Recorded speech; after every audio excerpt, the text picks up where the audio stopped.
Bon, hier soir, une grosse insomnie. Du coup, on est crevé ce matin. Il se dormi, je sais pas, 3 heures. On a dormi 3 ou 4 heures. Et pourquoi je me lève si tôt ce matin? Parce que je dois aller à Baudérin, qui est au Gastarzo, dans un coin perdu. Et il n'y a pas de bus plus tard. Donc, non seulement je me lève tôt, en plus je vais devoir faire 1 heure de marche. À pied, du coup, forcément, c'est la marche. Et en plus, je vais attendre plusieurs heures.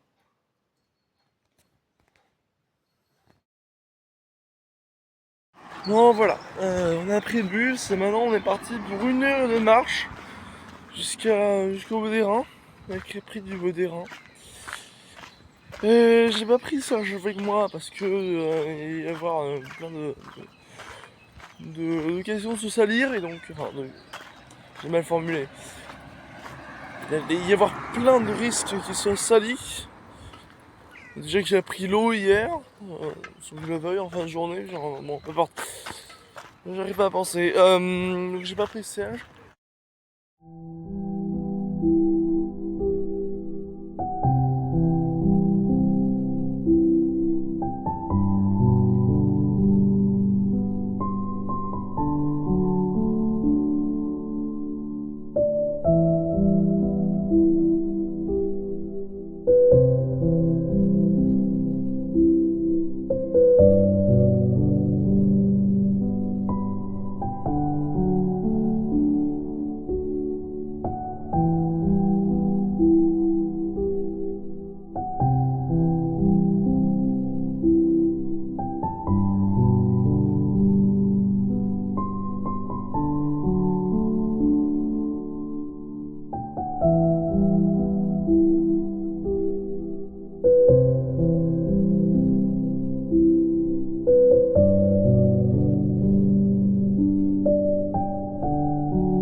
Bon, pour le dernier jour de la semaine, j'ai décidé de manger à Baudérin, la crêperie du Baudérin, qui est une excellente crêperie à laquelle j'y vais tous les ans, même plusieurs fois par an si je viens plusieurs fois ici.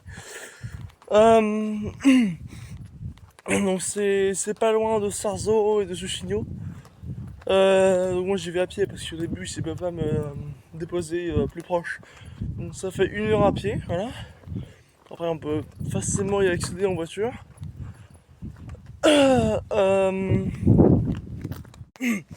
Donc voilà, ça fait 1 heure que je marche.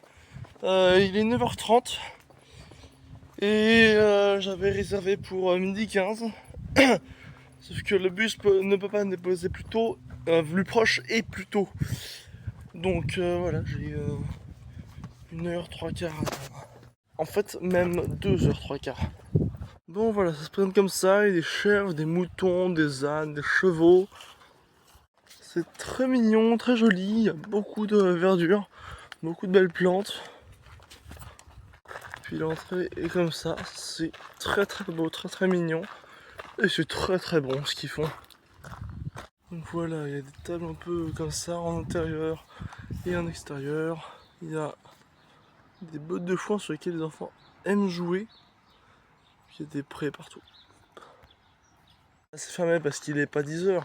Mais quand c'est rempli, quand c'est complet, enfin oui. Par exemple, j'ai réservé à 12h15, ça va être une grosse salle. C'est beaucoup plus animé que ça. Et c'est vraiment bien. Et en plus, tout ça c'est bon. Enfin, genre ce qu'ils font c'est bon. Donc, reste que je vous conseille, je suis à Presqu'île Russe. Il y a la crêperie en extérieur. Et juste en face, il y a un grand parc, vraiment un parc, mais un grand jardin. Où les enfants peuvent jouer. Là, il y a des animaux. Oui. Merci. Des animaux. Alors cet arbre, je l'ai connu quand il était encore debout. C'est-à-dire que les enfants ils aiment bien grimper dessus. Bon là ils ont coupé la branche parce que souvent elles sont dangereuses. Avant il y avait plus d'arbres. Je sais pas, ils ont dû en abattre. Des poules. Donc à l'époque, cet arbre, il était vraiment beaucoup plus debout que ça. Et en fait, au fil des années, à force d'escalader, à force de marcher dessus, il est tombé. Puis il y a celui-là aussi. Alors je me souviens qu'à une époque, il y avait une branche qui était un peu cassée, qui faisait comme ça là. Enfin, pas de venant de cet arbre, mais c'était là. Oh, ils sont revenus les cochons. Avant, il n'y en avait plus. Ils sont revenus les cochons. Puis il y a des chevaux, des moutons. Alors, hop. Tac. La chèvre là-bas, marron et blanche. Il s'appelle Kirikou. Il s'appelle Kirikou. C'est le nom de la chèvre. Je l'ai connu quand il était tout petit. C'est limite, j'étais là à sa naissance. Non, c'est pas vrai. Juste, je l'ai juste vu grandir au fil des années puisque je viens ici tous les ans. Bon voilà, encore 1 heure à attendre. Je sais pas depuis combien de temps je suis là, mais depuis un sacré bout de temps. Donc je scroll, je vais sur Pinterest, voilà. Donc il reste encore 1 heure à attendre avant de pouvoir manger. Donc là on a Jean Poule, Cocotte Minute. Au fond on a Elodie Poule. Puis de gauche à droite on a Poule Patine, l'empereur. Jamel Le Poule, Adèle Exarchopoulos et puis Poule à facettes. Là on a une poule de pétanque. Donc là on a un pan, il est pansexuel. Alors quand il était petit il mettait des pampers. Et puis c'est un super héros aussi parce que c'est Black Panther. Il faut savoir qu'il se sent pangolin. Au fait c'est l'hétérologie, il aimait bien les pendules. Ça fait clic, clic clic, pan pan pan. Arrêtez-moi, je viens de chanter ça. Waouh, je vais trop loin. Là on en a un autre qui pour le coup se sent panda et qui aime porter des pantalons. Bon, voilà, je sais pas combien on a attendu, environ 2h30, donc vous avez pu voir comment je m'occupais avec les vannes sur les pans, les poules, tout ça. Donc on a nos habitudes ici, on va prendre la jambe moif, c'est ce que je prends absolument tout le temps. Vous avez même pu voir au poisson rouge, même si j'avais jamais pris au poisson rouge. Je prends tout le temps jambe moif, c'est ma crêpe préférée, j'ai pas envie de tester autre parce que on sait pas une équipe qui gagne. Voilà, elle est arrivée, ça ressemble à ça. Et alors l'odeur est succulente. Et alors le goût, pour y avoir déjà goûté depuis 19 ans presque, c'est vraiment... c'est génial. Pas de cidre, je suis abstème, mais un manche de pomme ça fait l'affaire. Je vais même en commander une deuxième.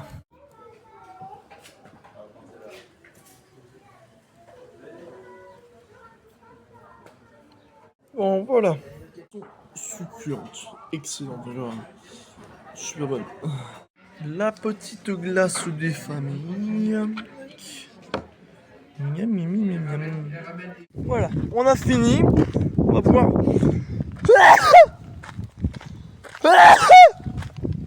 Pardon. On va pouvoir passer au château, qui n'est pas la porte à côté quand même si c'est plus proche que celui-là. Et un conseil, en partant, toujours prendre cette sucette. Enfin, vous faites ce que vous voulez, mais moi c'est une tradition, je prends toujours une petite sucette en forme de cœur en partant. Depuis toujours en fait, hein. Depuis que j'ai des dents pour croquer une sucette.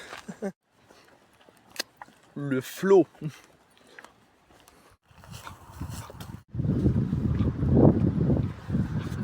À chaque visite, il y a un petit dépliant comme ça qui décrit un peu l'histoire du château, de Sussigno donc. Et alors j'ai qu'une main, donc on voit pas bien. Et de l'autre côté, il y a un plan du château, enfin des environs. C'est là. Bon voilà. Tada! Alors les toits ne sont pas d'époque, ils ressemblaient d'ailleurs même pas à ça à l'époque. Ils ont juste été reconstruits parce qu'ils avaient été détruits.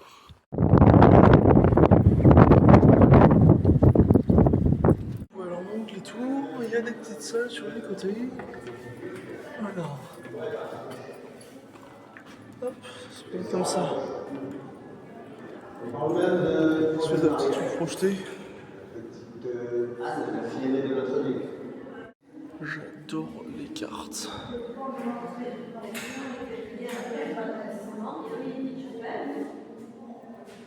Les maquettes en fonction de l'évolution du château.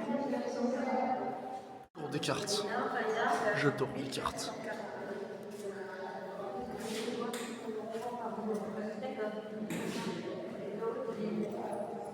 Les fêtes. Enfin, des fêtes du banquet.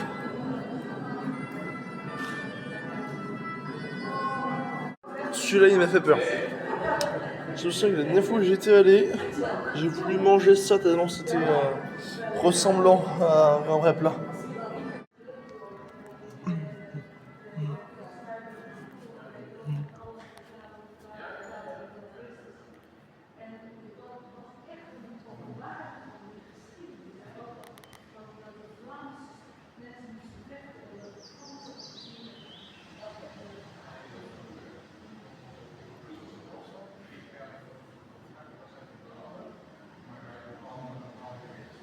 Il est des destinées hors du commun, des vies incroyables qui changent le cours de l'histoire. Voici celle des trois connétables que la Bretagne donnée à la France. Connétable, on parle bien d'une charge on ne peut plus prestigieuse, chef des armées royales après le roi de France lui-même. Ce haut relief représente le second d'entre eux, Olivier de Clisson. C'est comme là une sculpture d'Emmanuel Frénier. L'original se trouve au château de Josselin, où le connétable est mort. Mais remontons dans le temps. Avant Olivier de Clisson, Bertrand du Guesclin est le premier connétable breton en 1370. Parti de peu, il se hisse au sommet de la hiérarchie militaire, jusque dans le giron du futur roi de France Charles V. Il est une figure de proue de la guerre de 100 ans opposant la France à l'Angleterre et accumule des faits d'armes chevaleresques au service de la couronne. Sa victoire à Cochereil en Normandie inaugure le règne de Charles V. Partout, jusqu'en Espagne, il combat les Anglais. En Bretagne, du Guesclin harcèle l'ennemi avec armes. À Sucy, il déloge une garnison d'occupants en 1373. À sa mort, le royaume de France est presque entièrement reconquis. La légende fait de Du Guesclin l'un des plus grands chevaliers de tous les temps, l'égal de Arthur et de Charlemagne. Olivier de Clisson lui succède au poste de connétable, après l'avoir secondé pendant 10 ans, dans la lutte incessante contre les Anglais. Pourtant, la fin tragique de son père, décapité pour trahison, ne l'a pas destiné à servir le royaume. Le jeune Olivier est élevé à la cour du roi et et se reconduit jusqu'à la fin des années 1360. Sa fidélité glisse alors vers le roi de France Charles V, dont il devient l'un des principaux chefs de guerre. À l'avènement du jeune Charles VI, il est nommé connétable. En tant que tel, il n'est jamais nommé. Il est aussi conseiller du roi, mais la folie de celui-ci sonne la fin progressive de la carrière politique d'Olivier de Clisson et celle de sa charge de connétable dont il est déchu en 1392. Il meurt dans son château de Josselin, près de Sucy. Le troisième et dernier connétable breton de l'histoire est né au château de Sucigno en 1393. Arthur de Richemont est le second fils du duc de Bretagne Jean IV. Il porte le prénom du roi de légende. Troisième destinée anticone. Blessé à la bataille d'Azincourt en 1415, Arthur est fait prisonnier en Angleterre où il reste 5 ans. Le roi Charles VII le nomme connétable en 1425. Il le restera pendant 33 ans. Il est victorieux des Anglais à Paris en 1429, sous les yeux de Jacques d'Arc, et reprend Paris en 1436. En 1450, sa victoire à Formigny est décisive dans la reconquête de la Normandie par la France. En chef de guerre avisé, il contribue à créer les compagnies d'ordonnance, la première armée permanente du pays. Pendant la dernière année de sa vie, il devient, sous le mandat de duc de Bretagne.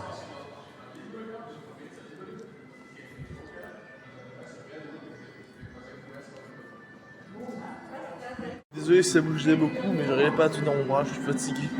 Deuxième étage. Allez.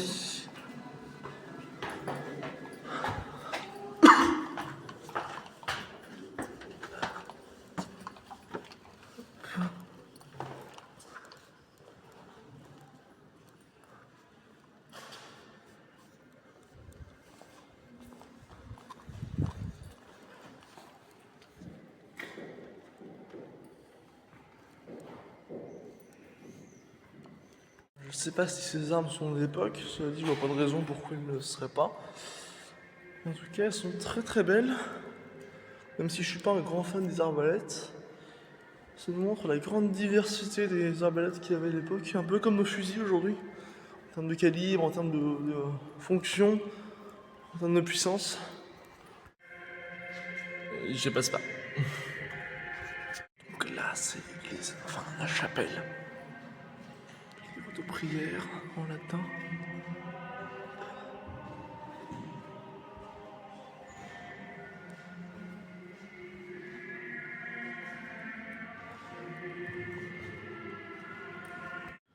Je me méfie maintenant des endroits un peu sombres. Attends, pardon.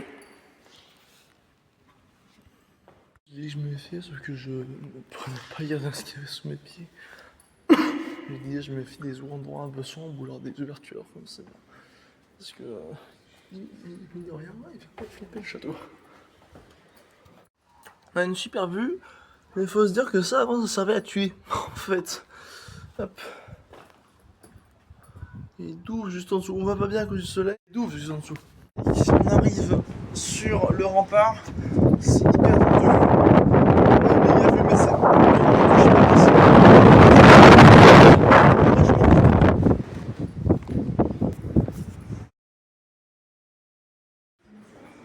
Ça paraît raisonné comme ça, mais j'ai pas envie de me faire emporter par le vent et pas mes affaires non plus en fait. Voilà, on vient de passer un passage assez cryptique, j'ai pas pensé à faire parce que c'était très très cryptique. Ok, j'ai un peu des chocottes. Se dire que j'ai peur du vide, que j'ai peur des profondeurs, et qu'il y a certaines parties où il fait noir, donc moyen. Mais on a une super vue quand même, ça je l'admets. Je vous disais que j'ai peur du vide, je vais juste passer cette partie-là où il fait noir, où c'est profond. Et merde, je crois que je vais pas y couper en fait. La poisse. Peut-être voir un peu plus tard si je peux pas descendre l'escalier avant de passer sur la. Je sais pas sur quel côté. Bon voilà. Ok, c'est bon, j'y coupe pas. Bon.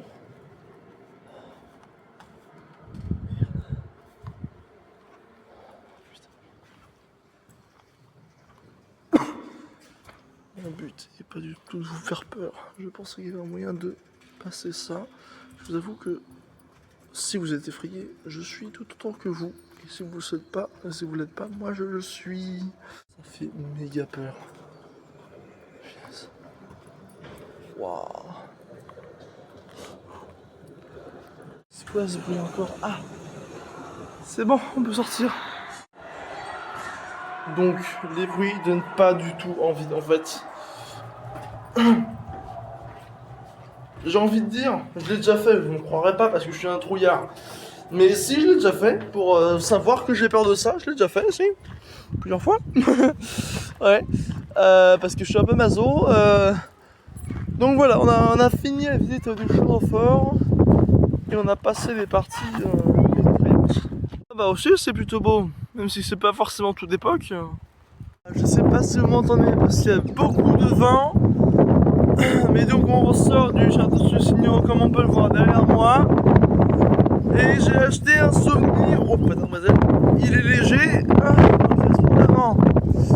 Bon maintenant on va trouver comment rentrer au bus, au train, tout ce que. N'importe quoi pour pouvoir rentrer à Saint-Judas. On va pas faire Sussigno, Saint-Judas à pied. Bon, vous me direz on a bien fait Arzon, Saint-Judas. Mais enfin bon. On va voir ce qu'on peut faire. Bon, dans tous les cas on va devoir marcher puisque on a quand même marché 1 heure depuis l'arrêt de bus à Vedérin. Peut-être qu'il y a un arrêt de bus plus proche qui remène à Sarzeau, mais pas obligatoirement.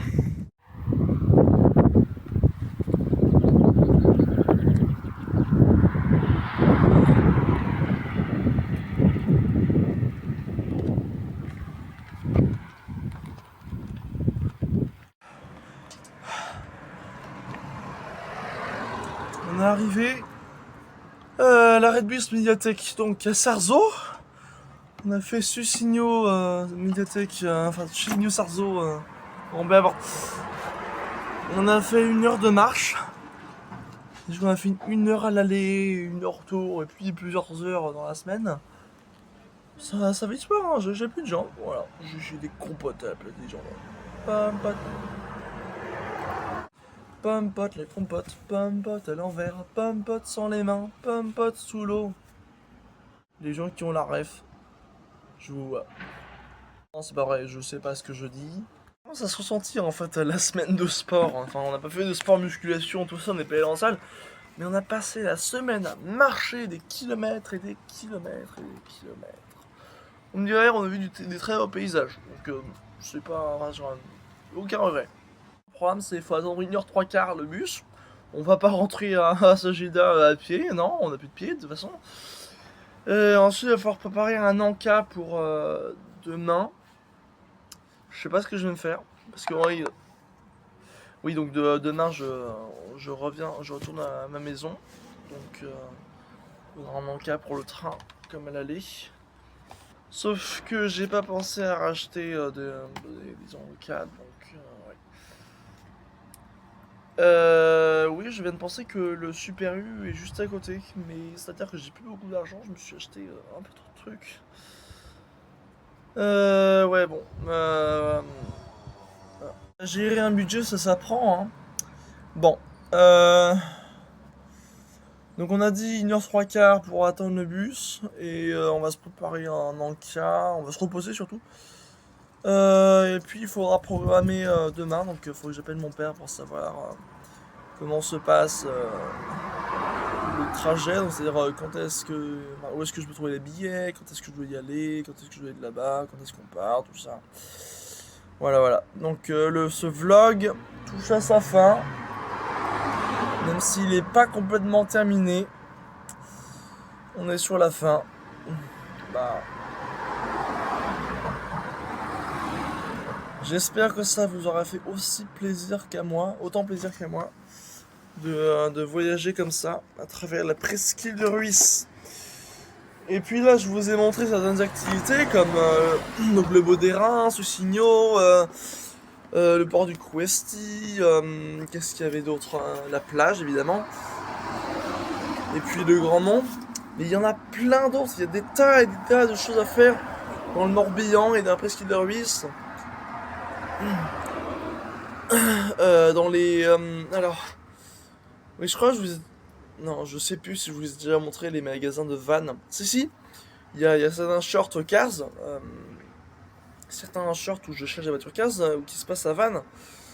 Donc c'est ouais, c'est au nord du Morbihan. Et au nord de Vannes, il y a un super parc d'attractions qui s'appelle Kingoland, qui est dans un trou paumé. Donc je sais pas pourquoi il est pas accessible à la part des bus, on ne peut y aller qu'en voiture, parce que c'est un peu loin.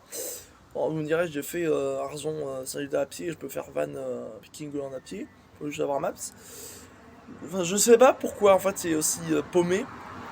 Et pourtant il arrive à tenir, genre, il a pas coulé, il a pas fermé, et il arrive toujours à attirer des visiteurs. Donc c'est une preuve qu'il est très très bien ce parc d'attraction. Je trouve qu'il est très très sous-coté.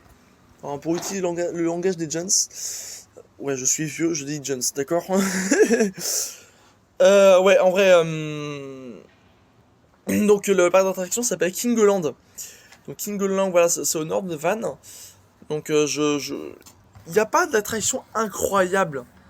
Il n'y a pas de méga roller coaster qui vont dans tous les sens, de super looping comme Parc Express ou je sais pas où.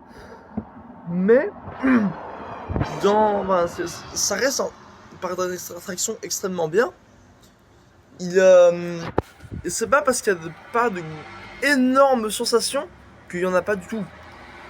Il y a de très très bonnes sensations, de très très bons manèges, très très bon roller coaster et même un bateau à bascule. C'est mon préféré celui-là. Euh, donc ouais, c'est donc le Kingoland, je vous conseille, je vous recommande. Et puis voilà, voilà, voilà. Donc demain, on est sur le trajet et donc on fera plus d'autres sorties à part les aventures du train s'il y en a. Donc voilà, vous avez pas tout vu de ce qu'il y avait Presqu'île de Ruisse et Morbihan, mais vous avez vu une bonne partie. Sachez qu'à ceux que je vous ai montré, j'y vais absolument tous les ans depuis avant ma naissance. Donc ouais. Donc en fait, c'est un peu, je vous ai un peu montré ma routine de l'été en fait quand je suis en Bretagne. Et donc voilà, donc j'ai partagé cette aventure avec vous. C'était très très bien. J'espère que vous avez aimé aussi. Et voilà. Flemme d'attendre 1h30 l'arrêt de bus. Non, je vais pas faire Sarzeau Saint-Gida à pied. Mais je vais au Super U qui est pas loin pour m'acheter un Anka pour demain. Et potentiellement un goûter parce qu'il est pas loin de 16h je pense. Et voilà, on va voir ce que je prendrai, ce que je trouverai. J'ai environ 25 euros. Voilà, le bus a 10 minutes de retard, je sais pas ce qu'il fout. Et j'ai presque plus de batterie, donc je vais peut-être pas pouvoir filmer tout le reste de l'aventure. Voilà, on est enfin arrivé à Gauvelin. Toujours des bords à chercher comme d'habitude. J'ai même perdu des gâteaux dans les soirs. Je m'étais acheté des cookies et il y en a un ou deux qui sont tombés. Parce que le bus est super étroit en fait. Trop de choses dans les mains pour aller dans le bus, donc c'est super étroit, donc il y en a qui sont tombés. Voilà. 2%. Mais il y a la mer. La mer. Pour terminer la semaine comme on l'a commencé, la mer. À l'entrée, je suis un peu vénère parce que j'ai perdu mes gâteaux un par un.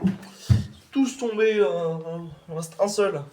Ils sont pratiquement tous tombés sur le chemin du retour. Ah là là.